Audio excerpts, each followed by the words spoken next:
Hello and welcome. I'm back for the last video of the night. I'm doing this for a shout out for a subscriber that's been the first subscriber on my YouTube channel and support. We've talked a lot about how to make the channel better and grow, and this is for you, Maurice Carson. That last catch of the night, the 32-pound cat, blue catfish that you wanted me to catch, that you wanted to catch one for, that is for you. And yes, there will be more, and next time I will not put up my phone in the tripod and the battery packs until after I get everything packed up. Because the thing is, the last things that I pack up are my rods. I leave them out to the very last moment that I'm ready to take them out of the water. And that is quite the story right there. Because tonight, of all nights, I use the bait I rarely ever use. I keep hearing fishermen around me that catches big blues and big flatheads tell me that if I get Asian carp or silver carp, to cut them up and use them for bait because they're really bloody. So a couple guys are going up and down the river in a little John boat, checking trout lines, ended up having a couple Asian carp land in their boat, and they were just coming in and asked if I'd like them. I'm like, sure, even though I had enough bait for the night anyway. I had 15 bluegills, about 18 shad, and one carp, one sucker, and one buffalo, because I was wanting to try different things. Because I had me and another guy fishing with up to 4 rods, and we were trying to put different baits on each rod. So I said, sure, why not? I was going to try a theory that it was either going to be a big failure or a really big success. And I was not expecting to have,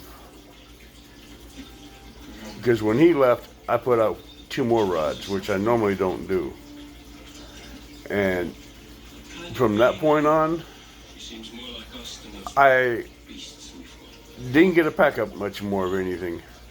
Well, I did, but in between that, I was watching and listening for my drags because I had my backs to the rods. Because I know bells ain't gonna, those big cats will not ring bells. So I don't use them overnight. I use them in the daytime for the small channels and all that, because they like to keep tapping the bait. And then occasionally you might get a flathead out there doing the same thing, but I was middle of packing up my backpack, my catfish tackle box backpack, and my 7.5 foot Berkeley fire stick, medium heavy action. The drag started whistling. It quit as I turned around and started looking to see where the sound was coming from. Because I had 4 rods out, and all the drags basically sounded the same except with the 2 pins. The 2 middle rods, both those drags sounded like a whistle.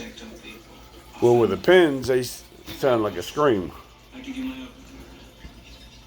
So I went back to what I was doing, and I heard the whistle again. This time it didn't stop.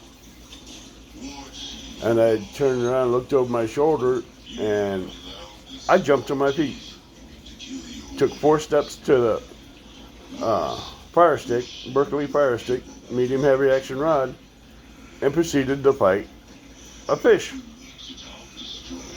It felt like he was a big one. I mean, because he had that rod bent in half. and that drag is just whistling.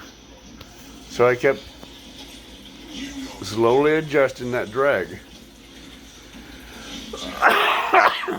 to where it was barely going off.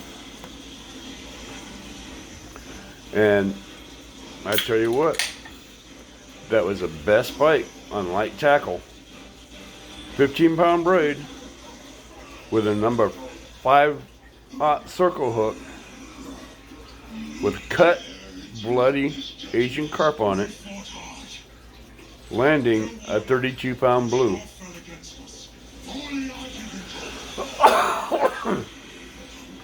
So I rebaited and cast it back out. I took a I forgot to take a picture of it. I put them on the stringer, put them on back in the water, keep them alive just to see how many of them I'd catch. I went back to what I was doing. Not 5 minutes later, the 9-foot went off. Brought in another one off Asian carp.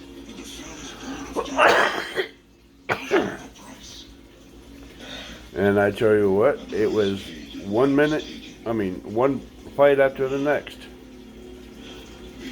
I rebaited that 9-foot, put him back out. I don't know why I put him back out. I shouldn't have. Because I was trying to pack up to come home. Because I was bringing a friend out there so he could see the place and see what it was like to catch fish, catch some cats. Because I told him every time I go there, I never go home skunked. And that may sound boisterous, and or maybe sound like I'm boistering over it. And I'm not.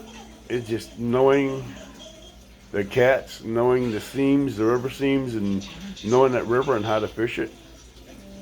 I do good.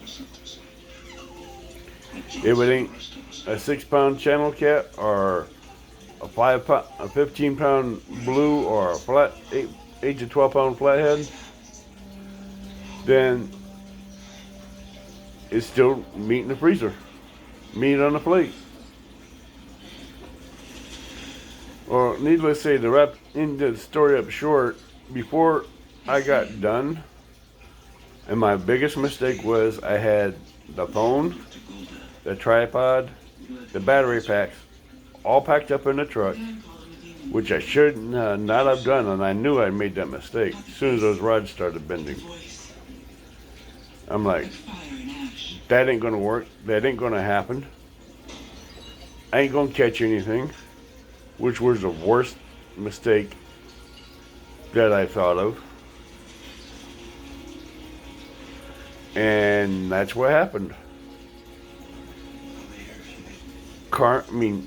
Things happen when you least expect it. Like I was saying in one video, you're asking for barge bites, and when you're threading your line, 2 barges in a row come right back by when you don't have a rod out where the barges are. So